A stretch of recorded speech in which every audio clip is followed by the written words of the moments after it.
Hey. This is audio only, so you won't be able to see me, but I assure you, I do not have a happy expression on my face. Former WCW and WWF star Scott Hall has been placed on life support at the Wells Star Keystone Hospital in Marietta, Georgia, after suffering 3 heart attacks last night. He had hip replacement surgery last week, but he suffered complications when a blood clot broke loose. Now, Scott Hall made his initial run in the mid 80s in AWA with Mr. Perfect. And if you go back and look at some of these older fights, one thing you'll notice about Scott Hall is he was huge. Very big guy. He easily could have been pushed as a Boulder brother with Hulk Hogan back in the day. He was that big. Now, he got into wrestling after working as a bouncer, and he has not had a good life. Early on, he killed a man. It was deemed voluntary manslaughter. It was kill or be killed. And he's had various issues with drugs and alcohol. He got to the point where he could not wrestle. He could barely walk. He has been working with Dallas Page, Diamond Dallas Page from the wrestling world, who has started his own yoga program, which, as silly as that may sound, is extremely beneficial to many people.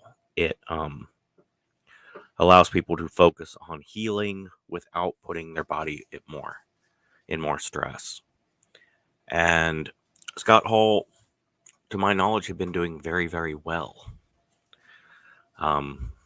Apparently well enough to where he was able to go get that hip surgery that he desperately needed. Now, Scott Hall is a 2-time Hall of Famer.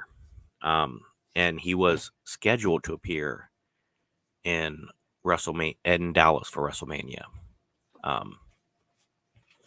He got famous on a national stage as Razor Ramon with the World Wrestling Federation. He had some amazing matches with Shawn Michaels. And he did something risky in his career, and he put over Shawn X-Pac. Back then, he was the 1-2-3 Kid, Sean Waltman. Now, to see a big-time star, even a heel, lose to a smaller, unknown person in a squash job, which the guy went on, they had a feud, and he gave Sean Waltman the upper hand in the feud, really absolutely made X-Pac's career. Then he took a job for more money with WCW and got his friend Kevin Nash to join him, while leaving behind their other 2 close friends, Paul Levesque, Hunter Hearst Helmsley, and Sean Hickenbottom, Shawn Michaels. They had the kayfabe breaking embrace in the middle of the ring, which almost ended Triple H's career. And they famously went on to invade WCW as 2 WWF guys. And they went over with no gimmick, just using their real names, and absolutely put WCW on the map. They were responsible for the Monday Night Wars, which had everyone watching wrestling. Casual fans of wrestling became super fans. People who didn't care about wrestling became casual fans. NWO was so huge that high schools were making BWO or MWO, whatever the name of their school was, shirts and selling them at booster shows. Scott Hall, I would love to see him recover. He previously had a defibrillator implanted into his chest, like a pacemaker.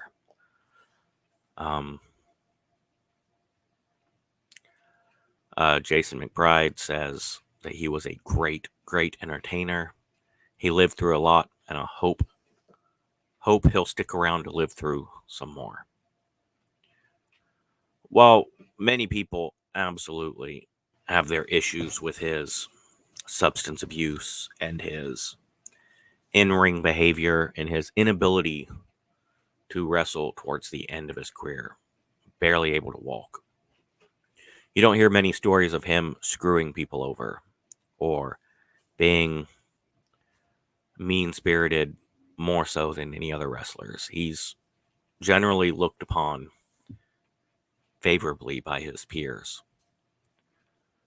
and usually looked upon with a great amount of pity.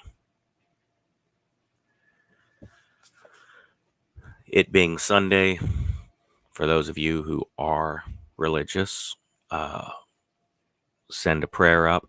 For those that are not religious, send some thoughts and well wishes. Hopefully, 10 years from now, we can watch a Dark Side of the Ring episode about how he turned everything around. But it does not look...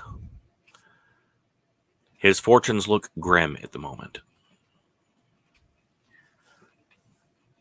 But that is all the news that we have, and I will try to update in the comments or possibly throw another video up.